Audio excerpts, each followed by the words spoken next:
हम तो सुकून तलाश करते हैं चीज़ों में, सुकून चीज़ों में नहीं है।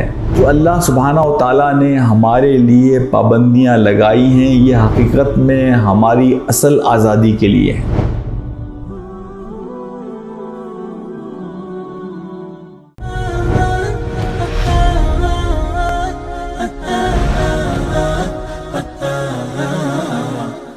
ये जो बाज़-औक़ात हमारे जहनों में ख्याल पैदा होता है कि अल्लाह सुब्हाना व तआला ने जो चीज़ें हमारे लिए हराम की हैं, या अल्लाह ताला ने जो बहुत सारी शराइत हमारे सामने रख दी हैं कि तुम ये काम करना और ये काम ना करना और ये काम ना करना और ये काम, बाज़ औक़ात मैंने देखा है कि लोग उलझते हैं। लोग इन चीज़ों को पाबंदी समझकर एक मनफी पैगाम इसके ज़रिए लेते हैं कि ये क्यों पाबंदियाँ हैं दीन के अंदर। हम तो आज़ादी चाहते हैं, हम तो सुकून चाहते हैं, हम तो ये चाहते हैं कि हमारी ज़िंदगियों के अंदर कोई क़ैद, कोई पाबंदी ना हो।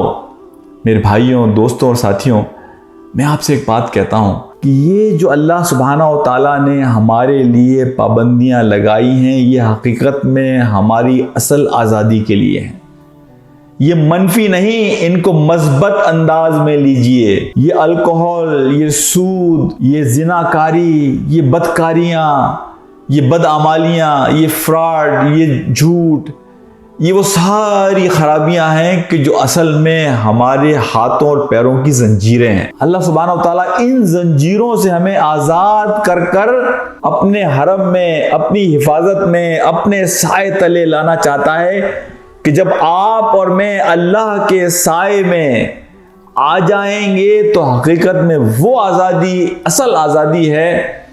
उस आज़ादी को समझने के लिए इस बात को समझिए कि जब तक किसी चीज़ का आप खुद मुशाहिदा नहीं करते, वो हमारे डॉक्टर इसरार साहब एक मिसाल दिया करते थे कि अगर कोई आपसे ये कहे कि शक्कर मीठी होती है तो आप कहेंगे होगी, लेकिन अगर आप खुद एक मर्तबा उस शक्कर को चख लेंगे तो अब अगर सारी दुनिया भी ये कहे कि शक्कर मीठी नहीं होती, आप कहेंगे कि नहीं, शक्कर मीठी होती है। अल्लाह से मोहब्बत, अल्लाह के साए में आ जाने के बाद इंसान को जो हलावत, जो मिठास, जो ईमान का मज़ा, जो लज्जत मिलती है, उस लज्जत को एक दफ़ा इंसान चख ले, पा ले, महसूस कर ले, तो उसके बाद वो उससे दूर जाने का तसव्वुर भी नहीं कर सकता। ये बिल्कुल ऐसा है कि आप अपने बेडरूम की तरफ जा रहे हैं और आप बहुत सारी हलाल और हराम चीज़ों को छोड़कर, पीछे छोड़कर अपने बेडरूम की तरफ जाते हैं, और जब आप अपने बेडरूम में पहुंच गए, आपने अपने दरवाजे को बंद कर लिया, वो आज़ादी जो आपको अपने बेडरूम में मिलती है, उन तमाम चीज़ों को पीछे छोड़ने के बाद उस आज़ादी का कोई नेमुल बदल नहीं है।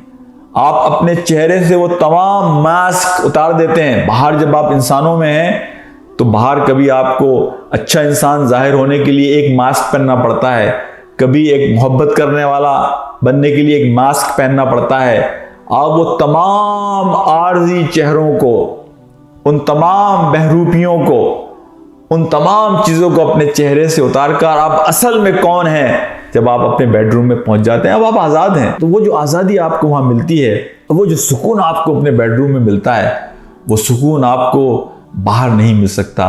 बिल्कुल यही बात है कि अल्लाह सुब्हाना व तआला हमारी नफ्सियात को जानता है, हमारी कमज़ोरियों को जानता है, हमारी मजबूरियों को जानता है। तो अल्लाह हमें इन तमाम चीज़ों से आज़ाद करके, वो रबी बिन आमिर रज़ी अल्लाह ताला अन्हु ने रुस्तम के दरबार में कहा था कि अल्लाह के रसूल ने हमें दुनिया के तमाम झूठे खुदाओं से आज़ाद कराकर एक खुदा की खुदाई में दे दिया। वो एक सजदा जिसे तू गिरा समझता है, हजार सजदों से देता है आदमी को निजात। तो जो हजार सजदे हैं उनसे निजात के लिए आदमी को एक खुदा की खुदाई को तस्लीम कर कर उसके सामने सजदा करना होता है।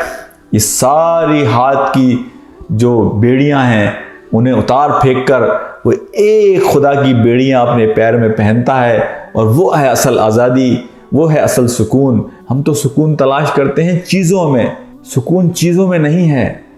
असल में तो चीज़ें हमें अपना गुलाम बनाती हैं। असल आज़ादी ये है कि चीज़ों से अपने आप को आज़ाद कर कर अल्लाह रब्बुल आलमीन के हवाले हम कर दें, तो हम असल आज़ादी और असल सुकून को पा सकेंगे। अल्लाह ताला मुझे और आपको इसकी तौफीक अता फरमाए।